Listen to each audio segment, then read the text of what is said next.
se me vino a la memoria un pequeño artículo de George Orwell sobre la guerra española y sobre Cataluña. Y en este pequeño artículo, Orwell dice que en Cataluña él entró en contacto por primera vez con reportajes periodísticos que no tenían nada que ver con la realidad. Y dice en el artículo que las mentiras le asustan más que las bombas. Y esto lo escribe en Londres en 1943. Es que esto sucedió en Europa, en un país moderno, a la vista de todos. Esto es lo increíble, lo inaudito, a la vista de todos. Pero si uno continúa, pues podemos decir que casi con la complicidad de, si no todos, de muchos. Y esto es lo trágico, lo realmente llamativo. Y si hago una pequeña enumeración de algunos de los actores pasivos y activos que se mencionan en el libro, primero se habla de los partidos políticos a nivel nacional, tanto los socialistas como el PP, que para poder gobernar en Madrid hicieron pactos con los nacionalistas regionales. Es algo claro conocido. Y lo que se dice de los sindicatos docentes no es tanto, pero a mí quizá me interesa tanto o más.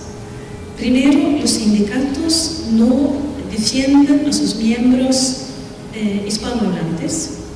Eso número uno. Un sindicato que no defienda a sus miembros. ¿Qué tipo de sindicato es ese? Número dos, el sindicato docente que no defiende el derecho de los alumnos a aprender, a usar su lengua, etc.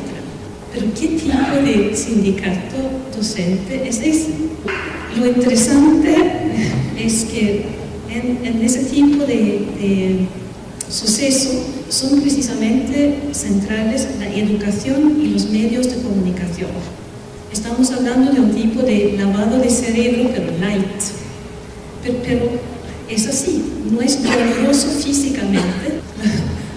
No tenemos, felizmente, el mismo tipo de totalitarismos como en los años 30 y 40, pero más bien, quizá las nuevas tendencias se presentan como víctimas.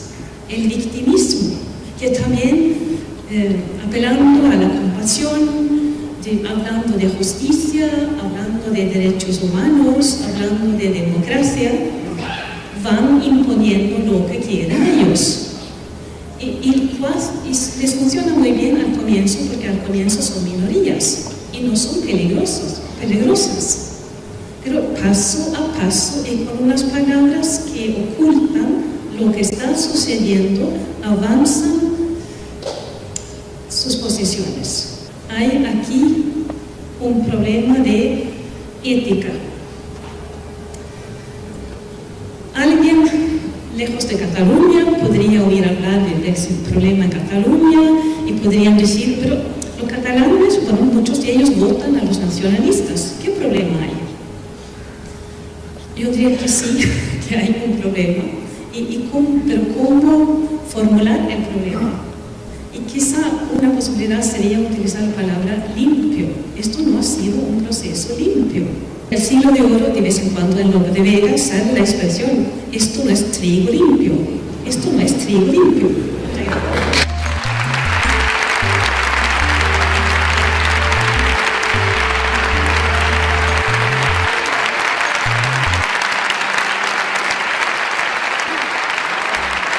Buenas noches. ¿Qué tal? Buenas noches.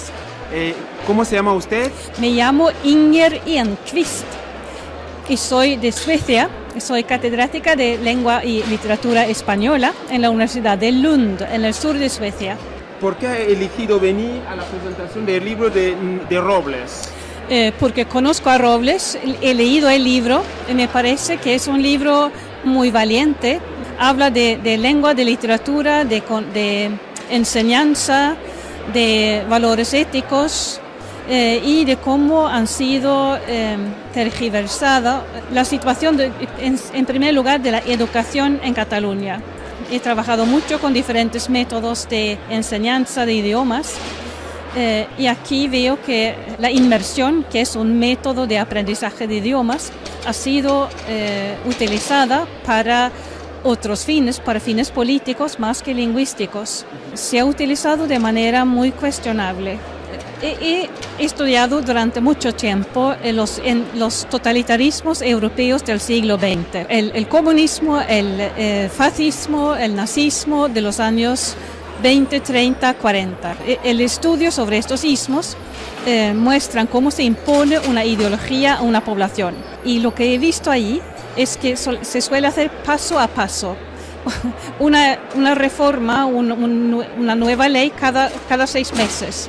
Y por eso es una manera de conseguir que la población no reaccione de manera clara y distinta. Lo que veo es que el nacionalismo, que es mucho más suave, claro, es menos violento físicamente, pero tiene similitudes, introduce cambios, por ejemplo, en la educación, en eso de rótulos en la calle, en las lenguas que pueden usarse en la televisión, en los asuntos que se pueden discutir, no todo a la vez, sino poco a poco, y así la población no ve en qué momento tenemos que reaccionar.